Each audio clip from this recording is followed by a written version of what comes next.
పోషణ్ అభియాన్ కార్యక్రమంలో తల్లి, బిడ్డలకు సంపూర్ణ పోషకాహారం తీసుకోవడం వల్ల కలిగే ప్రయోజనాలపై అవగాహన కల్పించాలని జిల్లా కలెక్టర్ క్రాంతి వల్లూరు అన్నారు.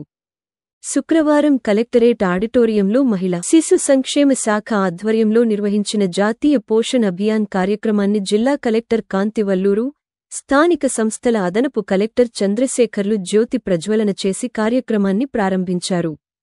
ఈ సందర్భంగా కలెక్టర్ మాట్లాడుతూ, పోషణ అభియాన్ కార్యక్రమంలో భాగంగా గర్భిణీలు, బాలింతలకు పోషక విలువలు కలిగిన ఆహార పదార్థాలపై సంపూర్ణ అవగాహన కల్పించాలన్నారు. గర్భిణీలు, బాలింతలు, చిన్న పిల్లలకు పోషకాహారం కోసం ప్రభుత్వం అంగన్వాడీ కేంద్రాలలో కల్పిస్తున్న సౌకర్యాలను వినియోగించుకునేలా వారిని చైతన్యపరచాలన్నారు. జిల్లాలో ఈ నెల 1 నుండి 30 వరకు నిర్వహిస్తున్న జాతీయ పోషణ మాసంలో సిబ్బంది ప్రతి ఇంటికి వెళ్లి పిల్లల పోషణ, పోషకాహారం, పరిశుభ్రతపై వివరించాలన్నారు. ఈ కార్యక్రమంలో జిల్లా వైద్యాధికారిని డా. గాయత్రీదేవి, జిల్లా విద్యాశాఖ అధికారి వెంకటేశ్వర్లు, మెప్మాపిడి గీత, సిడిపిఓలు, సూపర్వైజర్లు, అధికారులు, అంగన్వాడీ సిబ్బంది, గర్భిణీలు, మహిళలు తదితరులు పాల్గొన్నారు.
కుటుంబం మొత్తం కూడా సపోర్ట్ అనేది ఇవ్వాల్సి ఉంటుంది ఒక గర్భిణీ స్త్రీకి.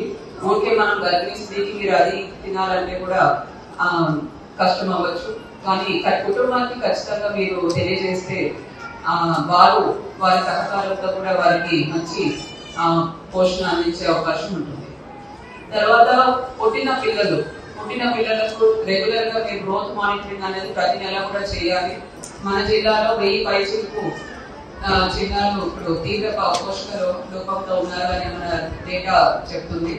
కాబట్టి అటువంటి గుర్తించిన పిల్లలందరూ కూడా బాలామృతం మరి తినిపిస్తున్నారా లేదా, వారి ఇంట్లో వాళ్ళ తల్లిదండ్రులను పిలిచి, ఒకవేళ ఎవరైనా అత్త ఎవరుంటే వాళ్ళని పిలిచి మరి బాలామృతం ఆ పిల్లలకు పెడుతున్నారా లేదా, వీటి మీద మీరు ఫోకస్ అన్నది ఉండాల్సి ఉంటుంది.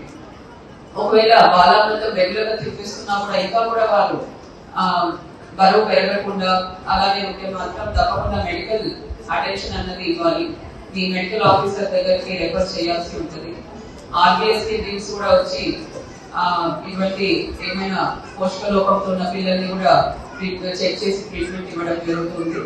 సో ఆ విధంగా మెడికల్ ట్రీట్మెంట్ అనేది ఇప్పించాల్సి ఉంటుంది. సో ఈ విధంగా పోషణ మీద అందరూ కూడా మీరు దృష్టి సారించి అందరికీ కూడా మంచి తల్లికి బిడ్డకు మంచి పోషణ అందించే విధంగా అంగన్వాడీ టీచర్స్ అందరూ కూడా పనిచేయాల్సి ఉంటుంది.